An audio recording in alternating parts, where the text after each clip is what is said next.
All right. We live. We on. All right, cool. Good morning. Good morning, good afternoon, good evening, good night, last night, tomorrow night. You Today. are a whole mess. What's going on with you? How you doing? I'm doing great. How are you doing? I'm doing all right. I'm doing well. Yeah, that's Mm, good. A lot Haven't seen each other in a couple weeks. it's been a minute. Yeah, It's been scheduling. Yeah, I know. You know what I'm saying? I'm about to start getting with your publicist. You know what I'm saying? So I can get on your schedule. I know, right? You know it gets crazy with kids and life. I don't know. I don't know. I do not know. Well, I'm here to say that yes, managing time is uh it becomes a big problem when you get into school and sports and living your own life. So yeah. Yeah, when I be thinking about it because I got other friends who they all got kids and whatnot, but I was like, man, it's like a point where you become your kids like publicist, like Yeah. like, You like become you're their everything. right, like you become like their personal assistant. Like, hey, you gotta go here, or you gotta be over here. You got this schedule, and it's like, man, Yeah. It gets tough. Yesterday was tough for me. yeah. Yeah, I went to my daughter told me that her practice ended at 1 o'clock, and I'm sitting there at 1 o'clock and nobody's coming out. And it's just like, did I get something wrong? And so I called a couple people and they said, oh no, it doesn't end until like 1:45-ish. Okay, well, why am I here? Now I'm ready to call Uber and pay them to come and pick you up because you're bugging right now. I need you to listen. So yeah, I totally get us parents that are going through with our kids because you want to strangle them sometimes and you can't. So yeah, yeah, mm-hmm, That's what's up. yeah. So Uh, you jump into our topic for this week. of course, but before we do, I just want to point out that I went to the Uncle Nearest distillery this past weekend. You know, What? Uncle Nearest was the guy who actually taught or who actually distilled for Jack Daniels. Yes, He actually created the Jack Daniels brand, blend, right? right? The Yeah. blend, the whiskey. He was the master distiller who created that flavor, that blend, and worked for Jack Daniels. Mm-hmm. And then so now they have their own brand of whiskey. Mm-hmm. It's like 2 hours from me. Oh, really? Is it? Yeah. Where is it located?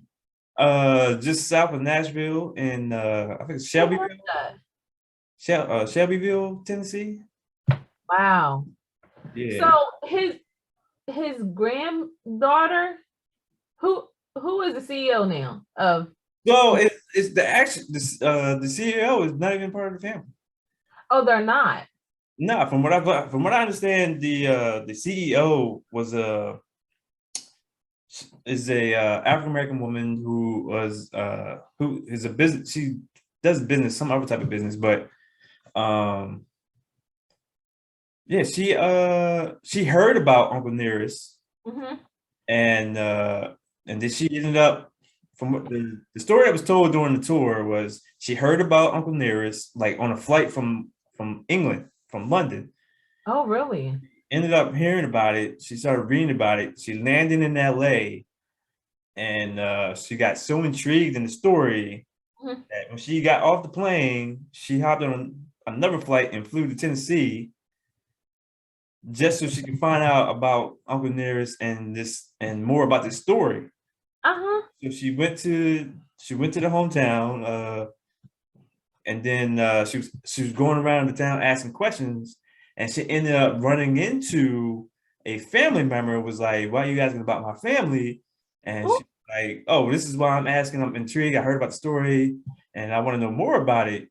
And then they ended up inviting this woman to their home wow. and meeting the rest of the family and giving some more story and more background history on Nearest Green.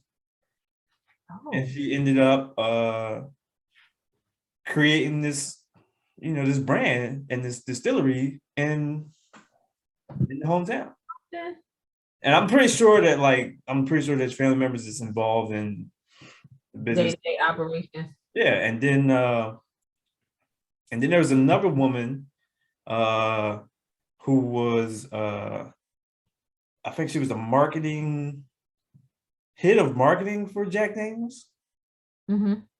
And she ended up retiring Mm-hmm. like some years ago. And she ended up getting in contact. The CEO ended up getting in contact with her and about the marketing and how the process of whiskey and all that stuff.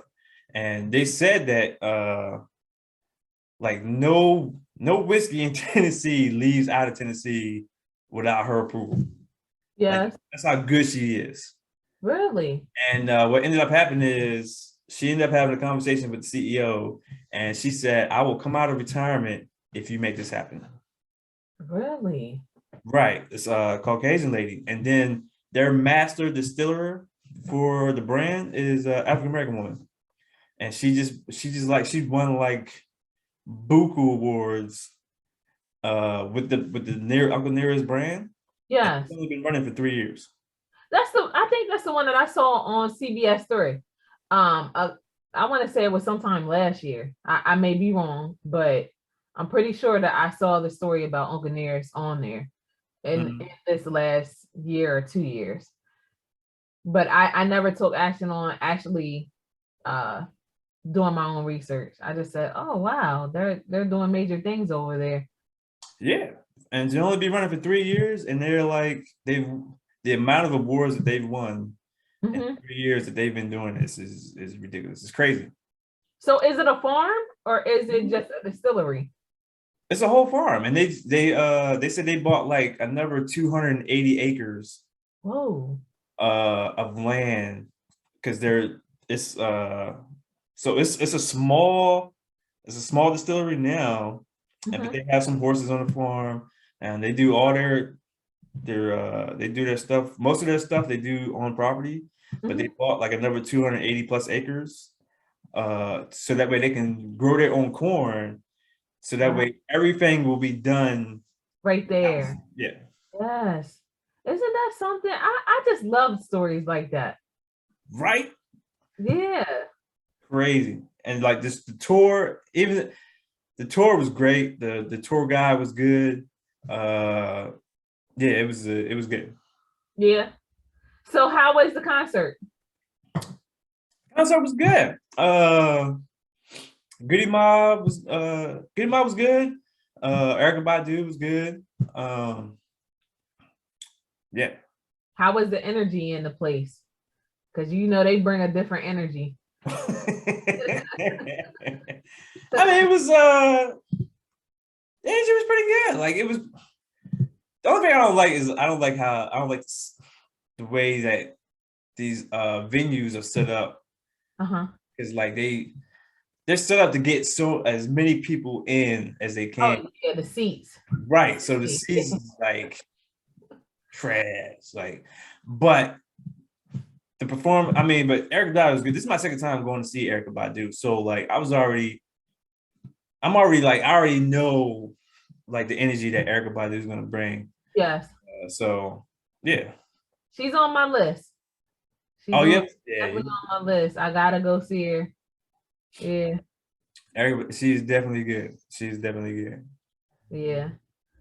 Oh, okay, cool. She's real. Like I mean, it's how you see her like in like interviews or like when she posts up on Instagram. That's her. Like I've that's heard the same thing from people that have been personally in her space. mm, Um Someone that I work with is connected to Kanye West, and when they were, I guess, real tight when she was going with Common, they were, as thick as thieves, I guess. They have a strong friendship, is what I should say. So That person told me, she's just who she is on TV. I love that about people, that they're not different from what they are when we see them on TV, that they are the same people. I don't like all that extra energy that celebrities have when they think that they are better than and they're not normal or human. So that's always good to hear with people. But I do look forward to seeing her soon. Hopefully. Well, I think you have time because she's always on tour. I think, Yeah, she's always performing, which is dope. yeah. And I'm sure she's not $450 either. No, no, not to the other ones. But listen, that's somebody's Nah, she party, and ain't I four can't hundred do fifty that, Mary. dollars. I love you, but I can't do it, Mary. Not right now. Yeah, I mean, but I think it's because like with Mary, like I think you're getting like this. I don't know. I Well, haven't been to her show, but you're getting this whole production. mm-hmm. When you get married, so like, Yeah. But my ticket was free when I went a couple of years ago mm, up there in Philadelphia. They brought her in for the 4th of July, and I said, I'm going. you can't beat that.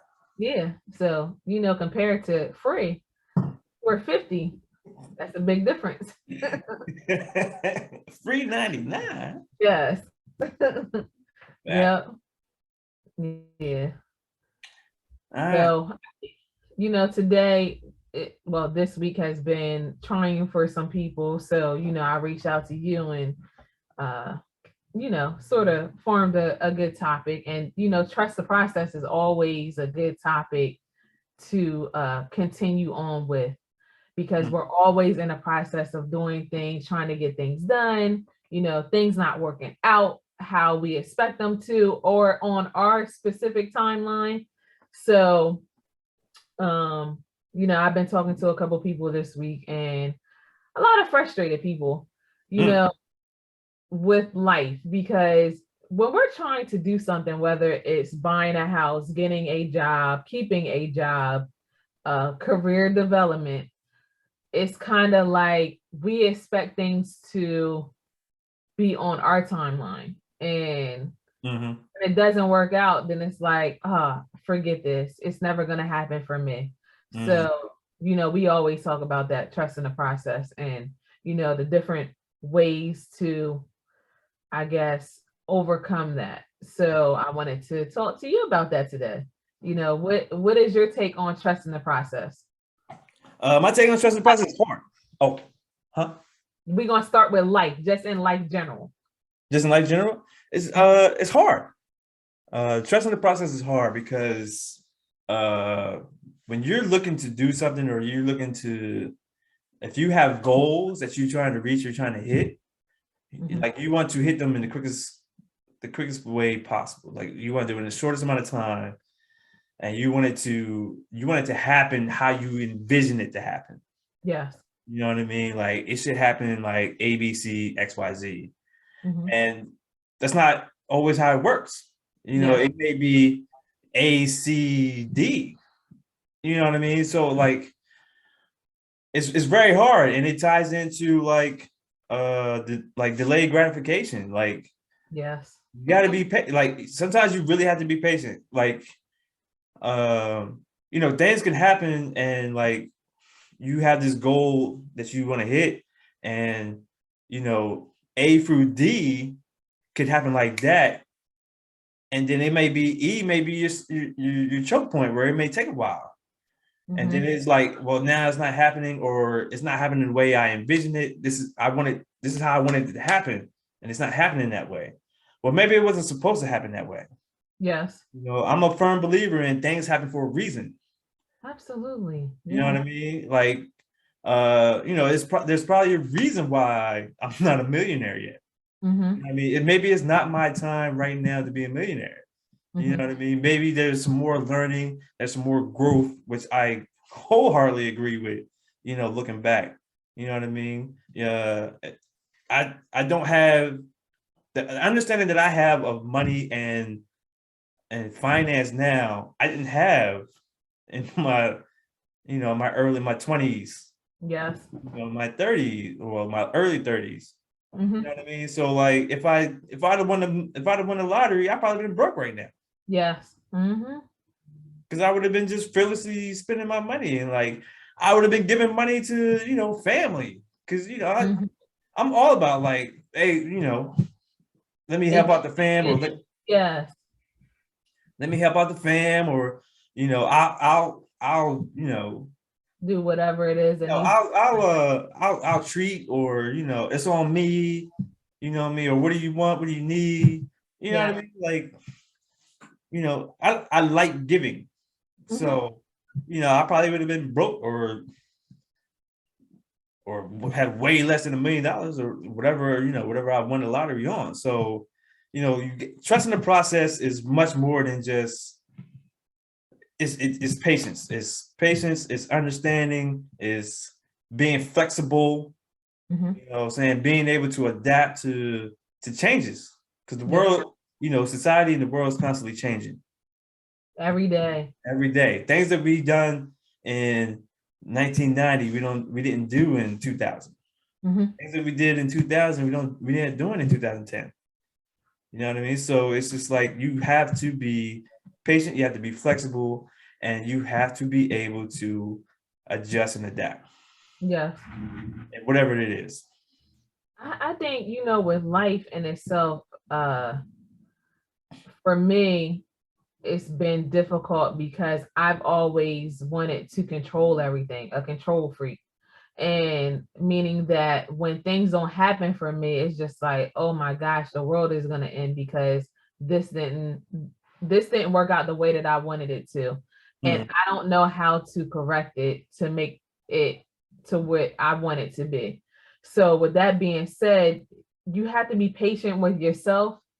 You have to actually put in the work. I think sometimes that's where people get mixed up at, is that they feel like, well, if I look at someone else, they haven't had it as bad as I have. And one of my winning Wednesdays was comparison is a thief of joy, meaning that if you compare to other people's lives and their journey, then you think, oh, well, they had it easy, why can't I have it that way? And it's just like, their journey is not your journey. So with that Facts. being said, you need to be patient with yourself, but also put your head down and put in the work that needs to be done, and everything will work out in due time. And I just saw Meek Mill's child's mother talking about how she started Milano 8 years ago in her mom's floor. And that was a big thing yesterday for her. And I was thinking, like, how hard it takes and over time it takes for you to get to that point where you are okay, you're comfortable with a business setting, Mm. meaning that you start a business and you go through that trial and tribulation of, it takes years to build a business, and some people do not have the patience for that. And some people are like, well, I need to make $1 million in my first 3 years, and that's not true. That is not true at all. I don't know who does. Some people do, but again, you have to be patient with the process, and trust that everything will work out. And a big thing is also paying your tithes, and giving um God the attention that he requires out of you. You can't have everything without the work. You can't just dismiss everything that's going on with what is required out of you. So yeah, I am big on doing your work and staying focused. I always say focus on your focus. Yes, because nobody's going to do it for you. You have to be willing to do it for yourself if you really want it. Yeah. Um, that's with anything in life. So like I said, I wanted to get your take on it because I know it's frustrating for people in this pandemic. A lot of people have lost their jobs. They're trying to find some new ones. They jumped ship thinking that it was going to work out like this, and it didn't. So yeah, it can be tough and exhausting. Absolutely. It can be really tough. It can be extremely exhausting. And it can be hard to push through and keep going. Yes. You know what I mean? And you have to maintain that grit and that forward momentum. Like you got to be able to push through those hard times because they're going to come. Yes. Even those who, like you said, like who trying to make a million their first year. Everybody does it. Some people do it, but though everybody who does it, they may have generated $1 million. Mhm. It doesn't mean that they have $1 million. They talked about that on David Sheehan's a couple of days ago, right? Yeah. And it's just like you had this image on social media, and oh my gosh, it's like been a devil this week. With everything, the comparison of people saying that they're making $1 million, they're putting their credit cards up and they're saying you can do this too, and this and this and that. And it's like every day, if you wake up to that every day, a lot of people are saying now, like maybe it should be time for me to take a break from social media because comparison is like so real right now with everything that we do. When we wake up in the morning, that's like one of the first things that we do is jump on our phone to see what's going on. And if you get hit with that in the morning, it can be depressing because it's just like, man, I don't have $1 million, but they do. But some of us don't know what it takes to get that $1 million and keep that $1 million. Facts. And why do we feel like that success is attached to money? Because at the end of the day, I think it should be some type of balance between the two. Like just because you have money doesn't mean you're going to be happy. Mm-mm. So even if we have $1 million sitting, doesn't mean that we're still going to be happy because some people are not. And that can be depressing too. You look at so many people like Kate Spade, that you would think had it all and committed suicide. Her business is still going after she committed suicide. So, you have to think about stuff like that. Like, don't just look at people saying, I wish that was me. You have to take action if you really want it. And you have to know the purpose of why you want it. I look at my son this week going out for basketball and he didn't make the team. And I told him, if you really want this, you have to put in the work. Like, I know it's hurtful not to, make the team, not to be like other people, but right now you have to trust the process, meaning that if you really want it for yourself, we can want it for you, but you have to want it for yourself and know why you want to be on the team.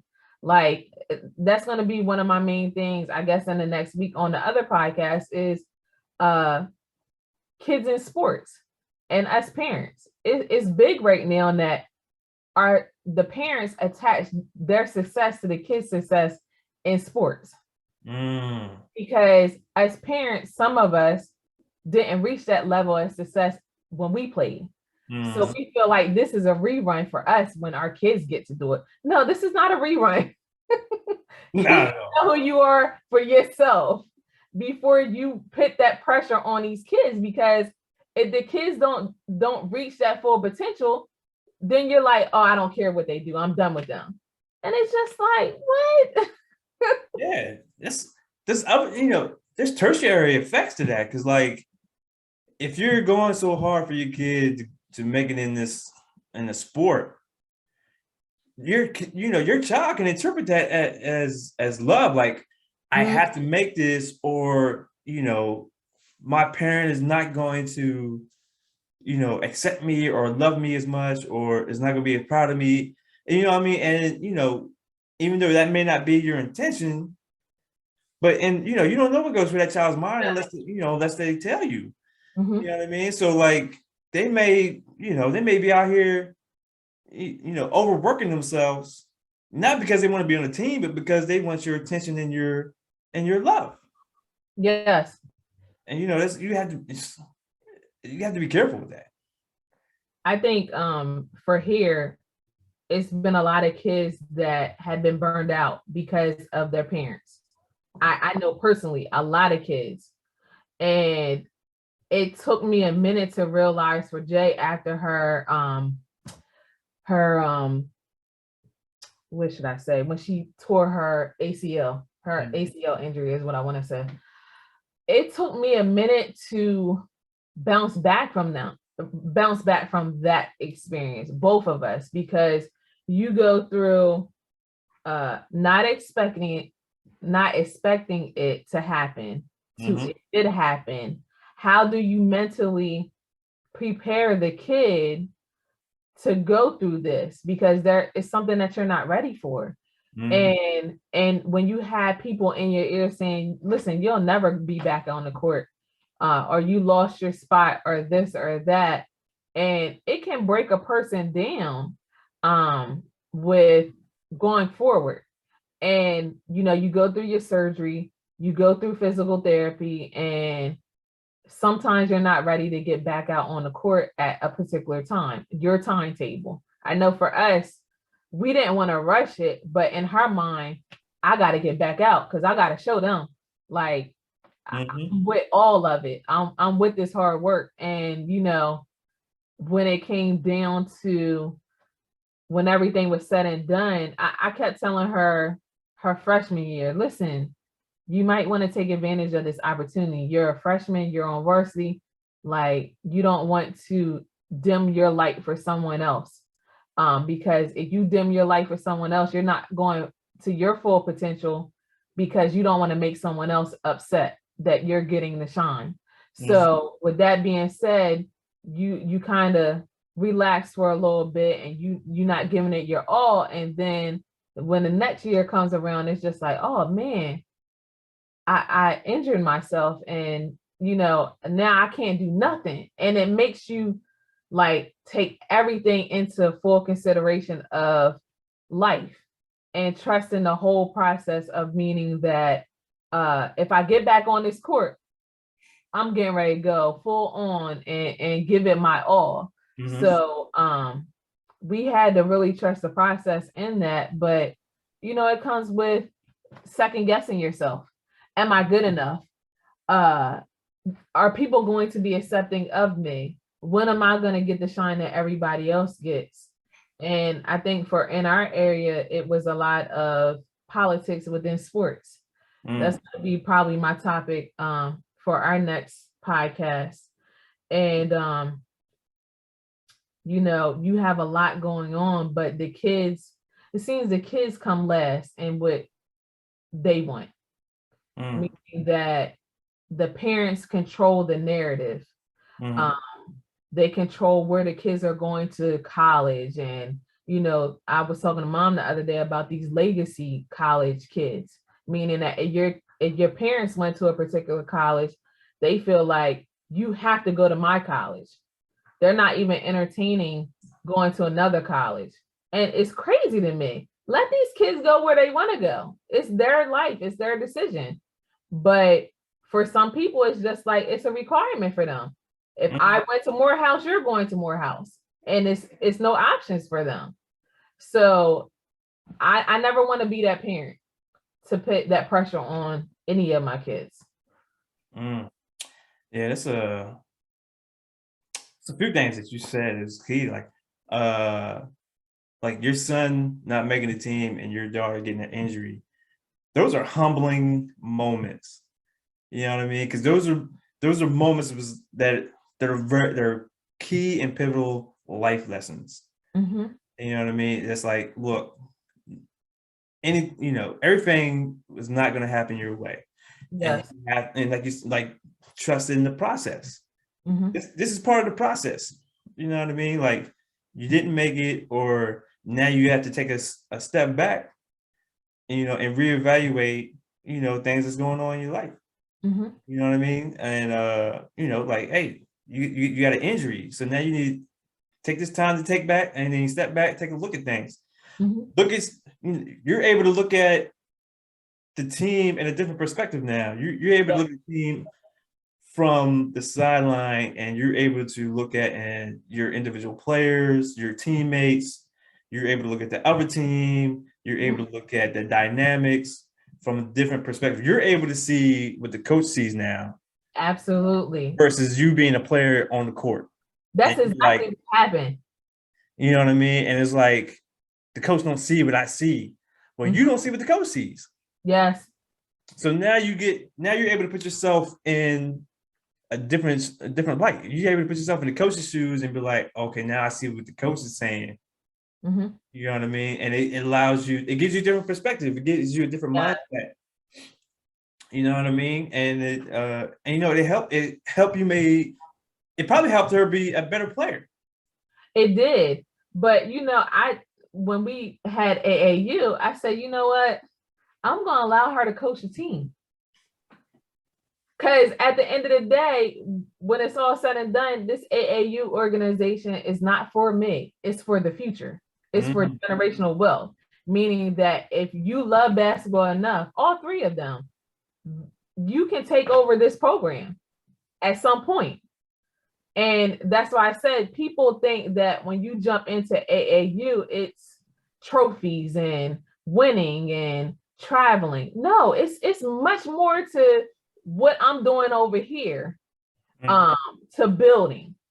And I felt like that Jay needed that in that situation that she was in with her injury, to see the floor better from a different view. All views is what I should say. And she could properly articulate to her coach what was needed the next season, because she saw it from different views. Okay, this is what we need to do.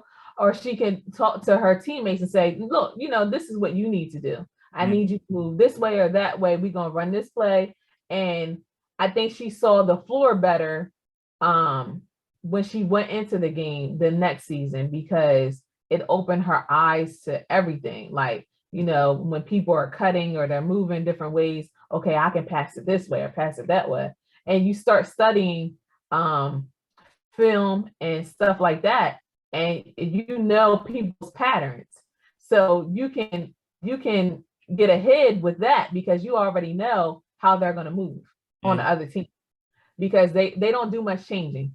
So it's real smart to learn the different things of people's behaviors, is what I should say, and everything. So it worked out in the long run. But it was a huge humbling experience, like you said, for the both of us, or all of us, and the team as well, because you can't just depend on one person to win. You have to be a team. You have to work together. And if you don't, then you're not going to win ever. Absolutely. That's just not going to happen. And that goes into the workplace too. Absolutely. I knew he was going to hit it at some point. Man, I just don't, it's something that, like we said, that should be a course in high school as well. It's not going to happen. I know. It's not. It's tough. It is tough. And all these things that we want schools to teach. I mean, that stuff. It's gonna take years it takes years to change that stuff. Yeah. Especially if you're talking about on a federal level, to where it's happening at all schools. It's that stuff takes a while. But yeah, I mean, learning to work as a team or learning to work with other people is very key. In business, and when it comes to corporate, and when it comes to entrepreneurship. Yes. Teaming up with another entrepreneur can, multiply your earnings, can multiply your business. You know what I mean? If someone has something else that meshes well with what you got going on, tell them what y'all are able to do. You know what I mean? Just like this week, Mark Zuckerberg talking about he's changing the name, or they're rebranding as Meta. Facebook is still going to be called Facebook, but the company itself is going to be called Meta. And this week, Meta and Microsoft are going into a partnership to create, this virtual world. You know what I mean? So it's like it works out for everyone in a sense, because you're thinking that you can do this all by yourself. I'm sure Mark thought of that at some point, but then you link up with different people that can broaden your horizons, and you're like, okay, that will work for us. So I think it's good and it's smart, but also with Microsoft, like how long have we been saying get into that stock? Like, man, I know I didn't act on it. So I didn't. Fact. Like it's because it's one of those like nobody wants to get rich slow. Mm-hmm. We all want the fast stuff at some point. Right. And you know what I mean? That delayed gratification is so hard to accept. I still go through it. Yeah. Being able to, but I'm I'm getting better at it. Yeah. But being able to say, no, I'm not gonna do that. Like, Mm-hmm. no, I'm not gonna spend this money. Like, no, I'm not going out to eat. Yes. I'm going to the grocery store and I'm going to cook. Yes. You know what I mean? You know how much money I didn't blew by going to the grocery store and still went out and ate every day that week? Oh my gosh. Like, you gotta stay focused. you gotta stay focused on your focus. Like, I went to the grocery store. I need to cook food that I bought. You know what I mean? It's a bad habit that it takes a minute to break. I get it. I do it too. We're human. That's true. But yeah, man, I mean, you got to be able to you got to be able to branch out. You got to be able to talk to other people, and by talking to other people, you'll find people who are like probably in the same mindset or people. Uh-oh. My bad. Somebody calling for Jay. That's again college students that have their stuff linked up to your stuff. But anyway. Yeah. But yeah, like you know what I'm saying? Like so like you're in corporate, you know what I mean? If you got an idea that you think would benefit you and the organization, Mm-hmm. you know what I mean? But if you may not have like all the answers, or like there may be a piece missing of like there's just something right here that I need, that I can present this and make this valuable. Yes. And if it takes someone else being able like, oh well, how have you thought about this? Mm-hmm. And you're like, I didn't think about that. Yes. You know what I mean? But if you don't talk to other people within your organization, you won't know who the right person to talk to that Absolutely. will like, will support you, or, you'll be able to bring in and you trust and know that they'll have your best interests. Mm-hmm. You know what I mean? And then you won't have to worry about, oh, they're going to steal my idea, or Yes. they're going to take my idea and they're going to think it's theirs and they're going to get all the accolades or the credit when it was really my idea. Like, no, I need to talk this. I know that if I bring it to this person, they're going to add value to my idea, and we'll be able to present it, and they know that it was either we came up with this together, or I came up with this, and they're going to be like, they were the key person to help, fine tune it to where it is, where it's a great idea. I've dealt with that a lot in my career. Different things that I have brought to the table, and I got to the point where, like I was saying, the last 10 years or 5, where it was exhausting of me trying to get that attention, like where it was basically ignored. And it took me a minute to get to the point where I was just like, forget it. I'm just gonna go ahead. I'm gonna put my head down. I'm gonna focus. If I need to work with these people, forget the accolades, the recognition, the awards, the certificate on the wall. I don't care about that. As long as I get the job done, then I'm good. And once the recognition started to come, it was just like, okay, well, it is what it is. I'm still going to do my work and keep it moving. I'm still going to focus on what I need to focus on to get my job done. And I'm going to be good with it. So I think, like you said, that delayed gratification, like you get to the point where it's a trigger for you, meaning things change, your views start to change, and you no longer don't even care about that gratification. You just do the work, and whatever works out, it works out. and you're good with whatever. Because at the end of the day, I will say this, we worry about stuff a lot, stuff that is out of our control. I know I do most of the time. And unless you give that power over, meaning that you're not going to worry about it because you know it will be taken care of in the long run, you'll be okay. But if you sit and worry about it, then you don't have any faith in it. Mm-hmm. And it's not going to work out because you're always going to stress yourself out about something that you can't control.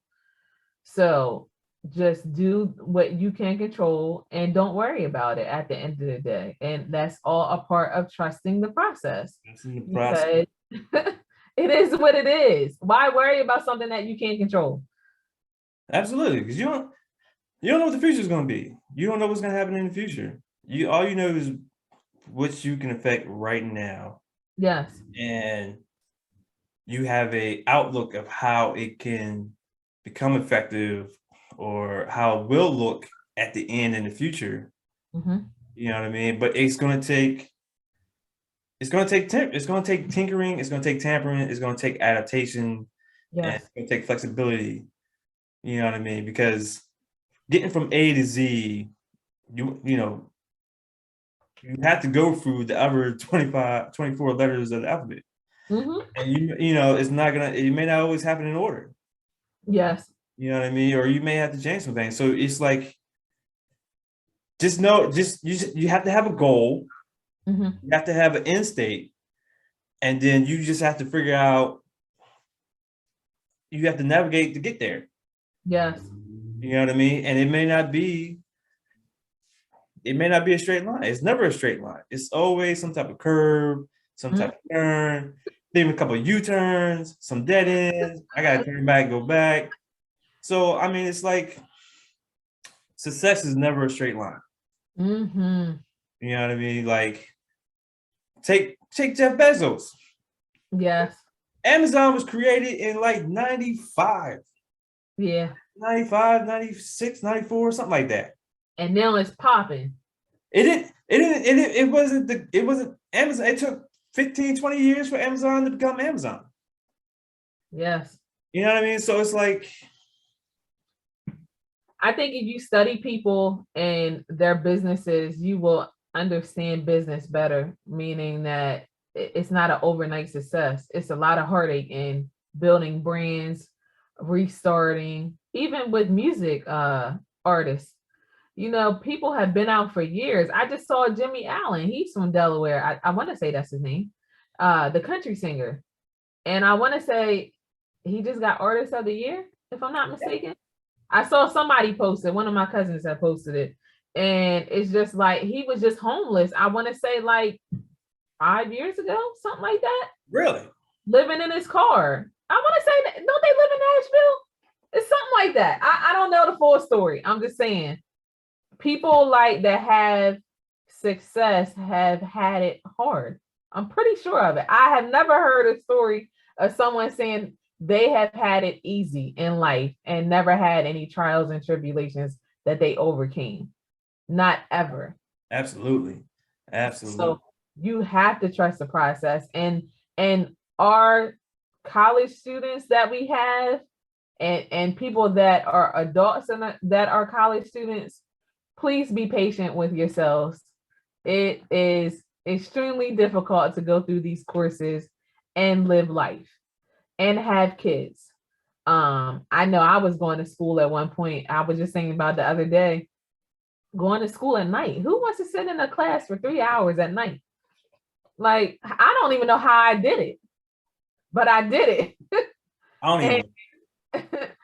Somehow I got that degree, and it was what it was, but I knew that I needed to be persistent in getting it. Now, at the time, did I know why I was, doing what I was doing? All I knew is that I needed to create a better life for my family. So I needed to make sure that I got this degree because it would create different opportunities for me in the long run. And it worked out. Now, did it take hard work? Did I want to write all these papers? No, but it worked out for me. So I would just tell the college students to be patient, stay focused, do what you need to do. If you need to take a break, then take that break, but get right back in it. And, stay persistent in everything that you do.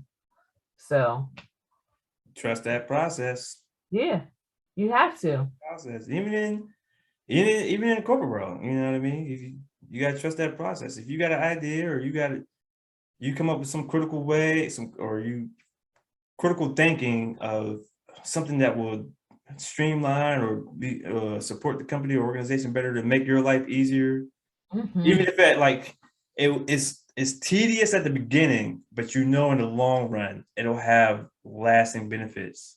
Absolutely. You got to continue to grind it out. You got to continue to trust that process.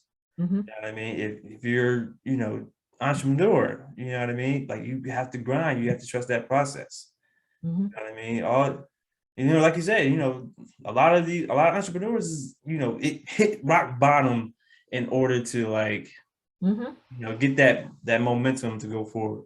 Tyler Perry lived out his car, was homeless, billionaire now. Steve Harvey lived in his car, trust the process, continue to do comedy and host like 12 shows and it's all over TV. Went bankrupt. People didn't even want to deal with him when he was going through his tax issues. You know what I mean? It worked out for him, but it's a lot of praying. It's a lot of persistence. It's a lot of having good people around you also that keep you motivated in that moment. And it's a lot of that too. I know in the past, I would say month, I've been talking to a lot of people, and I always tell them, like, sometimes we're good to people more than what they are to us. And it's okay, but you need to identify the good people that you have around you. And it's all in the power of the tongue too. Because I know a lot of people take their opportunities and say, I'm not doing this, I'm not doing that because I don't get paid for it. And then when it doesn't work out for you, but did you not just say last week that you were not going to put the work in unless you got paid for it? So you can't be upset when the opportunity is taken away from you. So you have to be mindful of everything that you say and do. I think that's how I take it. Like, I don't want bad karma to come back on me. And then I get upset, like, man, why didn't it work out for me? Because you're running your mouth too much. Like, be quiet and trust the process. And I just be sitting up like, man, people, you ruin opportunities for yourself because you don't want to trust the process. You want it right now. You want to get paid right now for the work. And sometimes it doesn't work like that. Like Chadwick Boseman said, it's the humble beginnings. Right. Like, and it's really true. If you want something to work for you, you're going to have to work on credit at some point. Absolutely. That's just the honest truth. And people need to understand that. Like, entrepreneurship is not a game, meaning that you can't be in and out with it. I know for myself, like the past 2 years, I've been in and out, meaning I stopped posting, I take breaks, but if you want something to work for you, you got to be consistent. You got to do your research. You got to learn how to manage your money properly. You got to learn how to put out the right stuff. I know you shared with me the other day of identifying your target audience. It's very important. Like, some products people gravitate toward. Like they say, bad stories people gravitate toward, meaning that I can relate with you because I had it rough like you did. And that's just what it is. People gravitate toward Mary J. Blige because we have similar experiences, and people will go to her concerts without a doubt because, yes, I want to hear those songs because I've been through the struggle too. So yeah, you definitely need to trust the process in entrepreneurship, and it's going to be tough.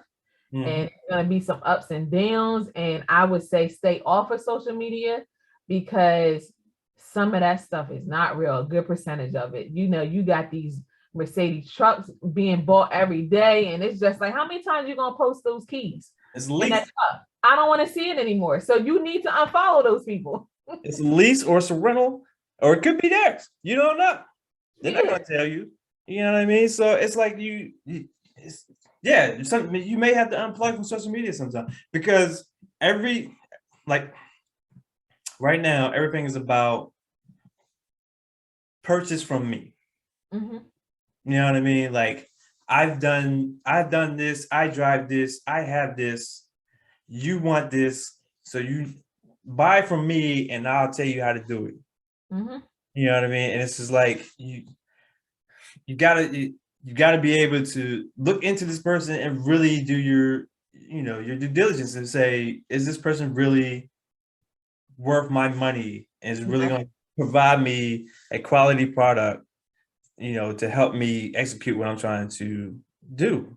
You know what I mean? Because everybody has a commercial or a marketing ad of like, oh, everyone's trying to do real estate right now, but real estate is not where you want to do. You want to get into crypto. You want to know how I made X amount of money and I live out here in the beach and blah, blah, blah, yada, yada, yada.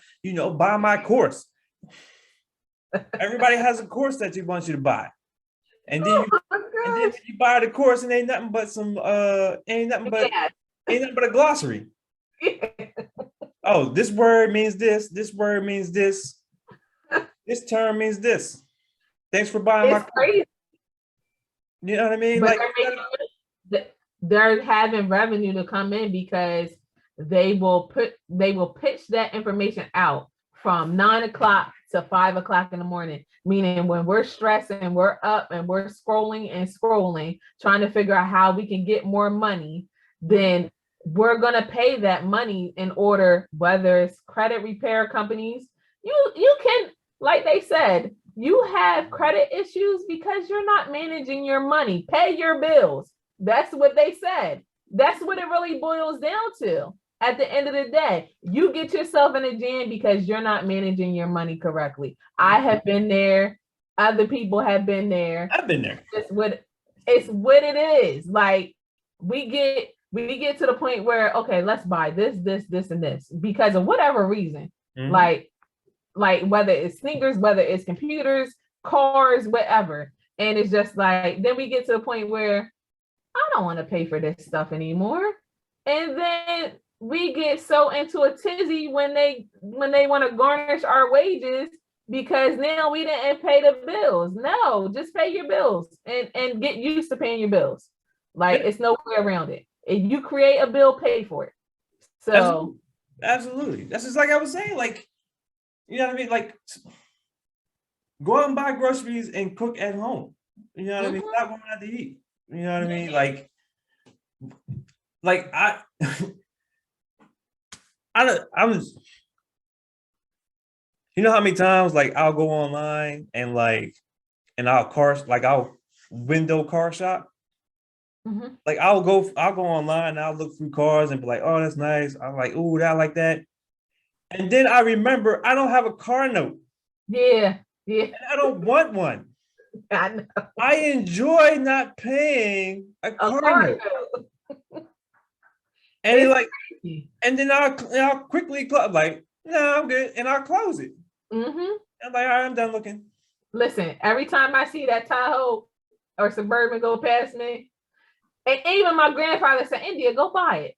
No. And I'm just like, I don't want that car payment. Facts. Like $70,000 car, $80,000. I mean, not car, truck. It looks nice riding past me. I want it. Yes. I want it so bad, but I don't want that car payment. I don't want it. And cars are getting more expensive. I'm not, and even right now, like because of the chip shortage, and they're not able to push out these cars, and now used cars, the price of used cars are going up, and like the price of new cars is going up. Like I was just looking at the new Silverado that's supposed to come out, and like the like the top of the line Silverado, it's like 80,000 that's about to come out. Yes, $80,000 truck for what? Exactly. What is in it? A steering wheel. iPad or something? It's just they're refreshing the interior, so now it's like it's gonna be like this new dash screen, whatever. But you know, you're talking about an $80,000 truck for what?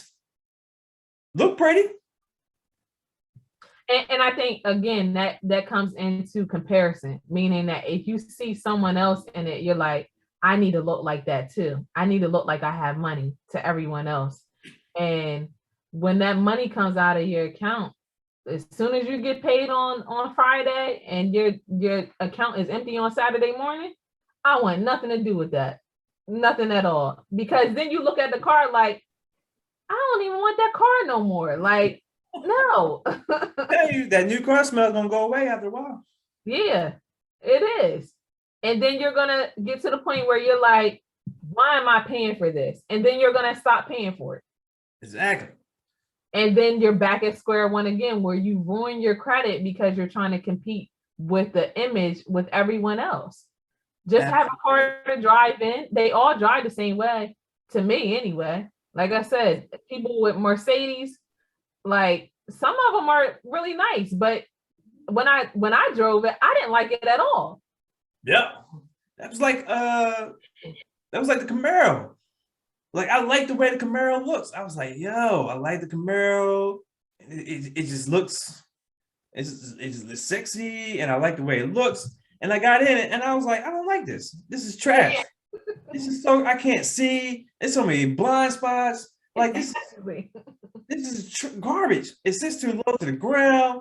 Like I don't want to climb out my car. Like I don't like that. Exactly. That's why I like my truck. I like to get out. I don't want to like climb out. Like, yeah.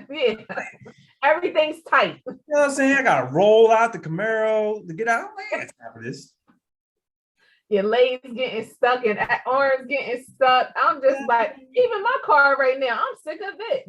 And I knock on wood, I don't want no issues.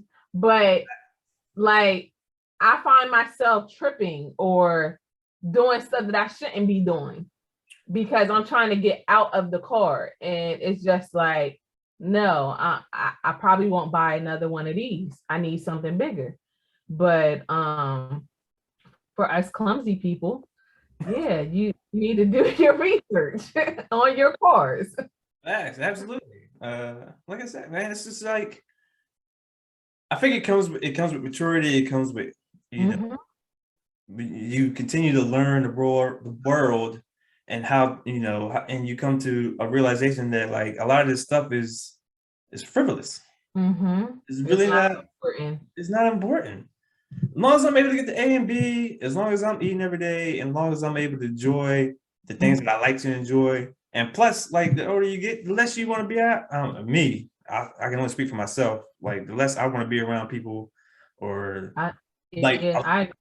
large groups of people. Like I like to be around my core people that I enjoy, and brings value, and we can have a good time.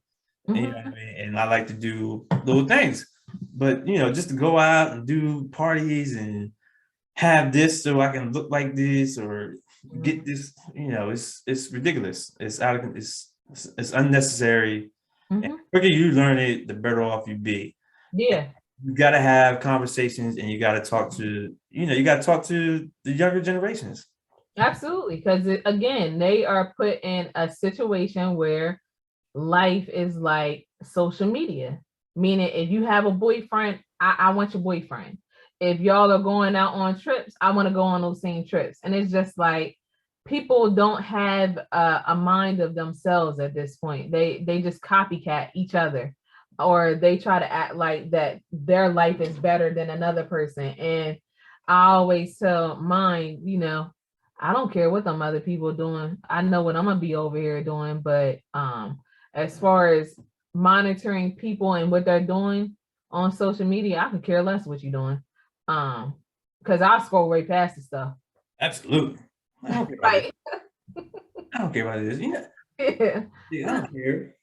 I don't care about. I don't care you driving or Yeah. Are you gonna? Are you sharing the game? Yeah. And And that's what it really boils down to. is what you sharing quality? Yes. Are you sharing quality game? If you're not sharing quality game, I don't want to hear it. It's not impressing me. I don't care. And you're not gonna find a game on Raising Canaan, on Power, on whoever's Atlanta, LA, New Housewives. whatever's on, whatever. You're not Mhm. gonna find it on there. It's entertainment. You gotta understand that. It's entertainment. It is You're paying for that entertainment. right, it is entertainment, and you need to look at it as entertainment and only entertainment. Mm-hmm. That is all it is. It is not a blueprint. It is not the playbook. No, not at all. You know what I mean? And like I said, you if you're if you're watching that stuff and you're and your kids or your cousins or your brothers and sisters or whatever are watching that stuff, you're especially the younger ones, Mm-hmm. and you're like, look, this is entertainment. This is not real. Mm-hmm. This is not something that you need to mimic. You know Yeah. what I mean? And you need to be and have conversations and build. You know what I mean? Like this earlier this week, uh I Soldier stopped me and was talking to me. He's like, yeah, son, I'm only trying to do I'm trying to get out like 10 years. Like I'm only trying to do the army for like 10 years. I'm trying to do something else. I say, hey, do it. You know what I'm saying? But just, make sure that you're doing, you got a plan and there's stuff that you can execute now that'll help you when you get out at that 10-year mark. And Yeah. we got to talking about 401k. Uh-huh. I was like, look, all these briefings that you go to, all they say is just put money into your TSP for us. Yeah. But put money into your 401k and let it grow.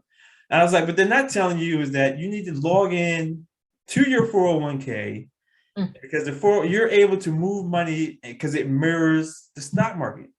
And I was like, you're able to put money in different accounts so that to help grow your money faster. Yeah. And soldiers now, because they went into this new retirement system where you put into your retirement system in the army. Mm-hmm. And you don't have to, if you get out the army before, and don't retire, whatever you put into that up to that point is what you get out of it. Okay. It's like, they'll match you to a certain percentage. So you need to meet that percentage. Absolutely. And you need to be going there and you need to look at how, understand that you can put your money into different markets so that at different times to grow your money faster. I always say, when I started with my company and I started putting into my 401k, and all of the people that's in my department are way older than me, at least 20, 25 years older than me. So they're at the point where they can retire now. And I would be the one where they ask, what should they put their money in? And I'm just like, okay, now I have to go and research stuff. And you do have to do your research on what is making your money work for you. What businesses are they investing in? No different than like one fund for us is Microsoft, Facebook, and other big companies like that. One mutual fund is like that. So a large percentage of my money is in that. And it's just like you have to make sure that it's working for you, because if it works for you 1 month, it may not work for you that next month. And you need to learn now when it's time to get out and put your money a little bit here or there, whether it's bonds, regular stocks, whatever. Mm-hmm. So it's really important. And you just reminded me to go and log in to stuff, because now I want to know if we have funds for cryptocurrency. Oh, that's another thing. Like I was I meant to send you this picture. I took a screenshot. So I ordered some Chinese food last night, right? On my phone from this Chinese restaurant. And when I got to the pay part, it was like you can do Apple Pay or whatever. And it said crypto. Shut up. And I was like, I can pay for my food with cryptocurrency. And I was What? like, yeah. And I was like, see, I was like, yo, it's you have. Look. There's if you're not paying attention right now, there is a major change that is happening, and people are gonna miss it. Mm-hmm. You know what I mean? Because there's a lot going on right now, and I don't think, Yeah. and no one's really catching what's going on as far as like cryptocurrency. Like cryptocurrency is about to become a major currency. Yeah. Like if you're like ATMs are already have an option for you to pull out for cryptocurrency. Uh, this NFT Yeah. market that's going on right now with Nike just put, just applied for to have control of their content when it comes to NFTs in the Mm-hmm. virtual world. So when you start buying clothes, virtual clothes for your person or whatever, you know what I mean? Like they're gonna get paid for that. Like another thing that's going on, and I'm glad we were talking about it. Like the job employment is changing. Mm-hmm. Like Absolutely. like you these like entry level like jobs that we used to be able to go and get when we was in high school and stuff, like working at McDonald's or fast Yeah. food restaurants. They're about to change. Like they already have kiosks where you walk into a fast food restaurant and Mm-hmm. you go to the kiosk and put your order in the kiosk. Yeah. You're not giving it to people anymore. Actual Like, people. no, Mhm. no, there's like less people are taking your order. Yes. And now they're getting to the point where your food is being delivered to your table by robots. Mm-hmm. Mm-hmm. Self-driving trucks, is in development. Like the Yeah. job market is changing. And if you're thinking that you're gonna go out here and just work Mm-hmm. is quickly closing and Yeah. it's gonna be here before you know it, and it's gonna get to a point where if you think that you can't find a job now, it's gonna get worse in the Mhm. years to come. And you need It's coming. to be able to put your money in other avenues and have your money work for you. And inflation is really killing it because Yeah. the the dollar is getting worse, is getting less and less Right. uh buying power. Mm-hmm. And it's on the crest of not being the premier currency in the world. Yeah. And which is another reminder for us to order those cryptocurrency devices. I have Facts. not yet, but I probably will in the next couple of by the end of the year. I would say I need Yeah. to make sure I do that. But also, with that being said, like instead of us going and buying our kids all of these uh different Christmas presents, please start thinking about investing in stocks and all of that stuff, because if we take the energy to invest in, instead of buying the Jordans and taking them to Disney World, how about we buy some stock in Disney World and buy some stock in Nike, Yes. all of that good stuff. They can be millionaires by the time that we are now, and not work so hard. Let the money work itself out, meaning that we don't have to work so hard to keep up with trying to be a millionaire. They can already be millionaires. But again, that goes back to your point of delayed gratification, meaning that we don't want to put the money in. We want it to be known now that we have the money. And we will buy the same Jordans over and over and over and over. And that's crazy to me. I'm You just telling you. bought the same pair of Jordans 2 years ago. Why are you buying them again? Yeah, I'm telling you. In my closet right now, I probably got about $20,000 worth. If I go out and put these on somewhere, Yeah. eBay or Amazon, I probably got about $20,000 worth of sneakers in my closet. Why? Just because I know I'll get 2-3 times what I paid for them. Yeah. It's crazy, but it's something that we need to teach our kids Absolutely. and teach our family that it's okay to have okay sneakers. And I'm not paying GOAT $400 or a car payment for some sneakers. I'm just not doing it. And Nike has it so now you can't even get the sneakers because they're going to do a lottery, and you're never going to get the lottery. Oh my God. I think it's fixed. To tell you the truth, for us to go over the GOAT and to buy these sneakers 2 or 3 times the original price, and they get their profit. Now, I believe Nike is associated with GOAT. I don't know how it is. I haven't done my research yet, but I'm pretty sure that somehow, some way, that they're linked up together because they know that the demand is so high to get these sneakers, especially these Jordans or Dunk Lows. You talking about it was $100 on Nike, and then I go over to GOAT and they're $400 or $500? Why? And they're being shipped from Nike overseas. So why am I paying $400 for that? Because we want it so bad. Yeah. No. You know what I mean? But I mean, hey, if you can afford it and that's your thing, cool. But always saying is, there's other ways, to get what you want. Mm-hmm. And it meant, it's not always like right now. Yeah. You know what I mean? It may be later. And like I said, like the more mature you get, the less that stuff becomes important. Or, Yeah. you know what I mean? So it's just like, and not even just talking to our kids. We need to talk to, our peers and our seniors as well. Mm-hmm. You know what I mean? Because the world is changing, and if you're not paying attention, by the time you look up and you notice it, like this change started Mm-hmm. 15 It's years gonna be ago. too late. It's going to be too late. You know what I mean? So if you're not, you need to do your research and you need to learn. Mm-hmm. And schools aren't going to teach it if they're not teaching it now, and until they teach it. And there's like I've heard there's some teachers out there that do teach it. Mm-hmm. It's not mandated and it's not across the board. Yes. So just because, and if you don't know it and you're like, well, I don't know it, so how am I gonna teach my kids? Well, then learn it. Mm-hmm.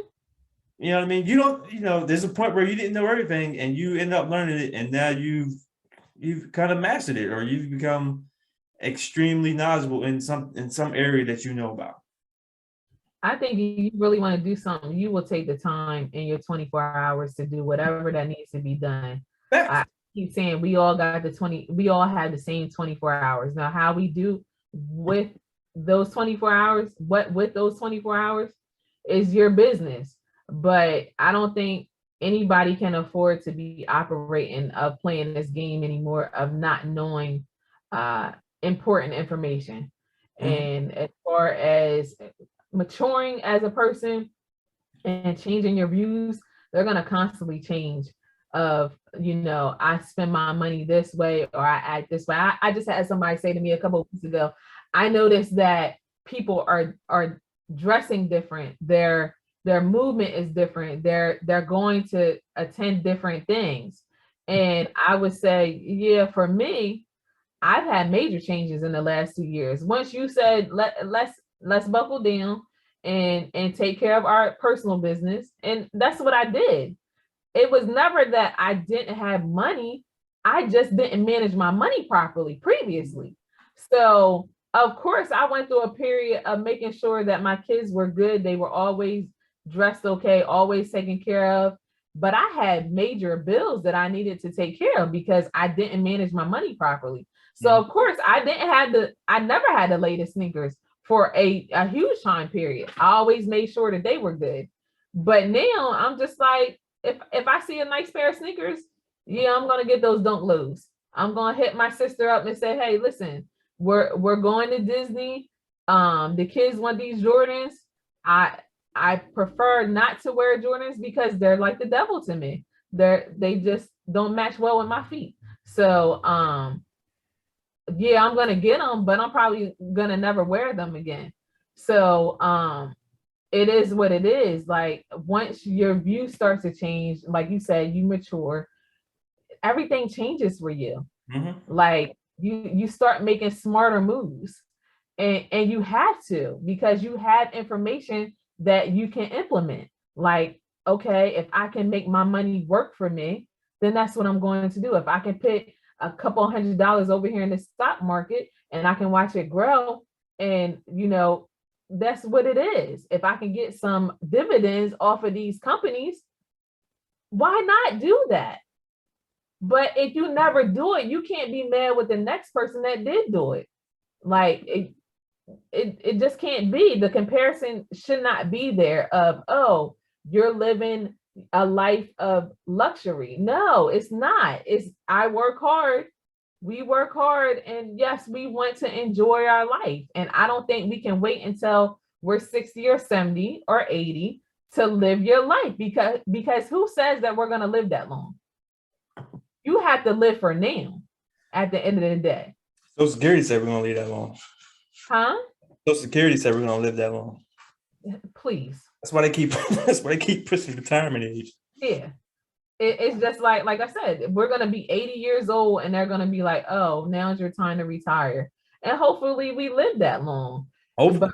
But for me right now, no, I'm gonna live my life. I'm gonna be in these streets. I choose violence, as what the kids say. I want to be at these concerts. I want to be, I want to be happy. Right. I don't want to be in a depressed state, being at home, looking at four walls. No, that's not where I am anymore. Right. And I'm not gonna be there. You can have your opinion about how I'm moving, but at the end of the day, I'm gonna be moving over here doing what I need to do for me, not for anyone else. Mm-hmm.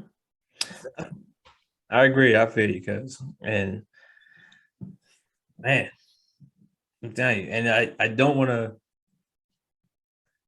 I don't want to live in worry. Like, I don't like it. And,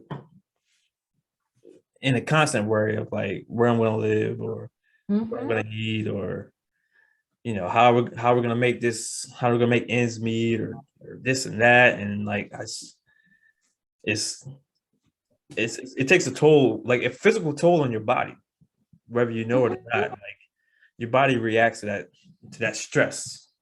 Yes. You know what I mean? And it's just like it can cause you to have a mental breakdown. It can cause you physical problems, physical ailments. You know what I mean? It can take time off your life. It can. And not even just for me, like even for like, our family members, like, man, I don't want my family members to live that way, or I don't want them to worry or struggle. You know what I mean? It's hard. When you can say you seen me probably at a tough time in life years ago. And the way that I was living, it wasn't healthy. So of course people like you will say, listen, you definitely need to, you got to have good people around you to hold you accountable for your mess. And whether it's delivery, whether it's the tone that it's delivered on, or just caring and just reaching out and saying, hey, are you good? I think a lot of that doesn't go on too. Like we need to send text at least to say, hey, are you good? What's going on with you? I know I felt like that this week. Someone had called me and I just didn't even get a word in. And I felt like, man, every time they call me, it's always about them. I didn't even get a word in. And it's just like, I had to discuss that on another podcast, but that situation. But it was just like, you think, man, when you talk to people, some people are just selfish, meaning that it's just like, okay, well, it is what it is. I didn't even get a word in. Why did they call me in the first place? So it makes you think about relationships, friendships, one-way friendships. And you kind of take everything into inventory. Like, why am I friends with them? Because it's not a two-way friendship at all. And I feel like sometimes, like I said, sometimes I'm more good to people than what they are to me. So now I had to, this week, I need to make some adjustments. Maybe I won't answer the phone so much. Or maybe I won't sometimes I shut down and it's just like, I don't want to talk to them people anymore. And they won't hear from me for months at a time. And it's just like, it's an adjustment. But if it's going to save me my peace and happiness, then I have to make it for myself. So, you know, Yeah. it is.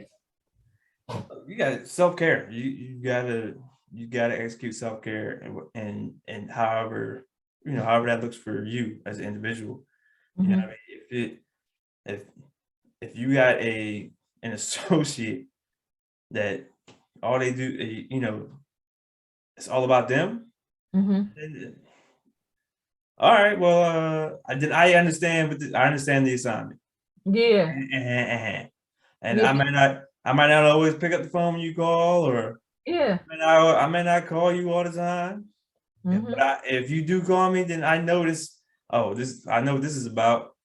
Yeah. So And you know, that situation, one of them was they called me and they asked me why I didn't comment on their social media posts. And I'm just like, that's weird.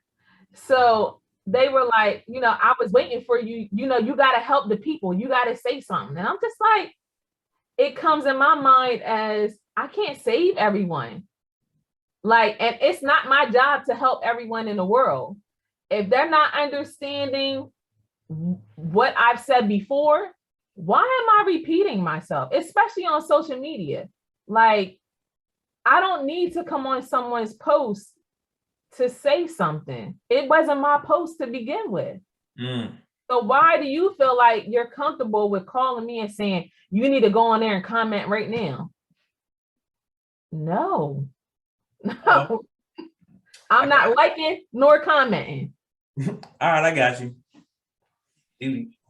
Yeah, exactly. And I hung the phone up. Like, I gotta go. Because I don't have time to entertain social media people. I got stuff to do within my 24 hours. And most of the time, social media, if it's not our podcast or my other podcast or my business, I don't have time for it. I just don't. That comes with maturity as well. Now, had you said that 2 years ago, I would have typed the whole paragraph. I would have tore the keyboard up. But I said to them, you know, previously when I did that, people hated me for it. So I was just like, you know, I need to take that into consideration. You know, they're going to hate me anyway, but now I'm going to limit my interactions with, you know, maturing. I don't need that energy. I need to save that energy for something else. Yeah, I understand. I feel you. I don't think I've ever had that happen to me. Yeah. Yeah, but I'm super petty though. I'm like, all right, I comment, and then I'll just put the side eye look, and then I'll just leave it alone. Like, I comment. I did what you want me to comment, so I commented. I put the side eye. So I don't know. But how many times do we exhaust ourselves with appeasing other people because we don't want to say no? And Lorraine posted that a lot of people have been posting November means no. Start with your nose. And I would agree to that, because we feel like that if we say no, it's going to hurt their feelings. And you know, we don't say no. We keep saying yes. And I'm at the point now in life, like, you feel how you feel, but this no, you're gonna get. Like, no, I'm not doing it. And I have to be okay with that for me. Absolutely. You gotta be okay with it. And it's just like, I think like some people know they'll come to you because they know that you'll say yes, or they know that you'll do it. And you know what I mean? And it's like, well, I know India, if I go to India, I know she'll do it, or I know she'll help me out. And you know what I mean? And it's like, you gotta get comfortable with saying, no, I'm not gonna do it. Yeah. No, I can't help you out. I just got an email last night that asked me to support somebody. And I was just like, when I asked you to support me, you did nothing. How do you feel it's okay to send me an email to ask me that. And you owe me money? Nah.